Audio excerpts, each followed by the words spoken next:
So the topic of the paper for which I received the highly commended recognition from the Undergraduate Awards was about Indigenous ethnographic film in the early part of the 20th century, especially in the Ottawa region and the kind of wider region of Ontario. So the main case study that I focused on was a 1935 film entitled Chinema the Trailmaker, an Indian Idol of Old Ontario. So of course, even just from the title, I'm sure you could tell that there's a lot of potentially negative implications, especially since it was created from a white settler organization in the earlier part of the 20th century when representation and intercultural understandings was not necessarily the best. This paper as well, as I discuss the issues with this type of filmmaking and kind of delve further into the ideologies of the filmmakers themselves and the institution, I found that it was necessary to bring in discourses around current Indigenous art practices. So using some of the more famous examples like Kent Monkman and other Indigenous artists from Canada, I found that it really kind of helped to contextualize these issues in a more direct way. The way that I arrived at this topic was through actually my own personal family history. I am a settler, and that's of course how I identify, but my great-grandfather worked as the Indian agent on the Pikwakanagan Algonquin Reservation in Algonquin Park. That was in the 1950s and 60s, and through, of course I never met my great-grandfather, but through discussions with members of my family, including his children, I learned a lot about his position in the community and the potentially positive or negative implications that that position had.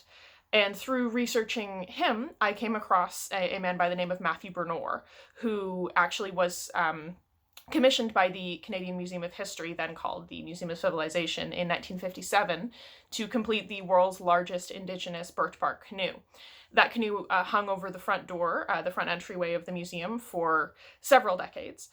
and has only recently been repatriated back to the community. But through researching the canoe, I also discovered a film which starred Matthew Bernor, which turned out to be Chinema the Trailmaker. So that kind of snaking through personal history to find this topic made it quite interesting to me from kind of a personal passion perspective. And it also helped to really kind of consolidate the information that I learned in the Arts and Humanities 2200E course taught by Pauline Wakeham in second year, and a lot of the Indigenous arts history that I've been learning so far in my undergrad. So this paper was originally an assignment from Dr. Christine Sprengler's Paracinema fourth year / master's seminar, which I took last year. I greatly enjoyed the class, and I, having found this film already, felt that it would be a good case study to focus on for the final paper. Part of the reason that I feel that this paper was one of my stronger works of writing is because it was focused on such a specific case study that was kind of a really solid example of the topic that I was trying to kind of delve into. And through using that specific example to discuss bias and governmental intervention and other issues with Indigenous ethnographic film, it kind of allowed a more generalized view of the film style altogether to kind of come together through the paper.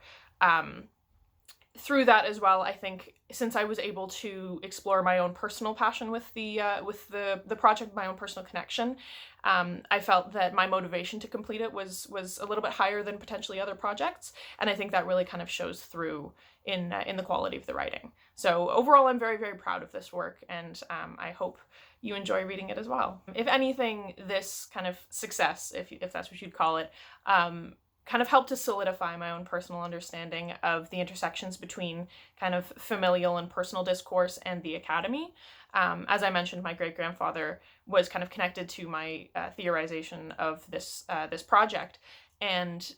as I grew up hearing stories about him, it felt really kind of nice to see that understanding solidified in an academic context. Of course, hearing stories around the dinner table and then writing an academic paper are obviously two very different arenas, and seeing it transfer so nicely from one to the other was really kind of satisfying.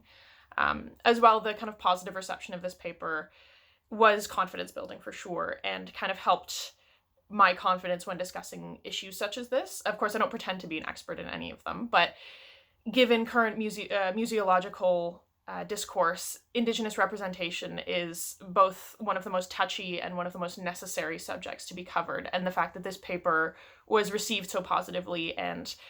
was something that I'm so very proud of, I think really helps to cement my position where I hope to be at this point in my career.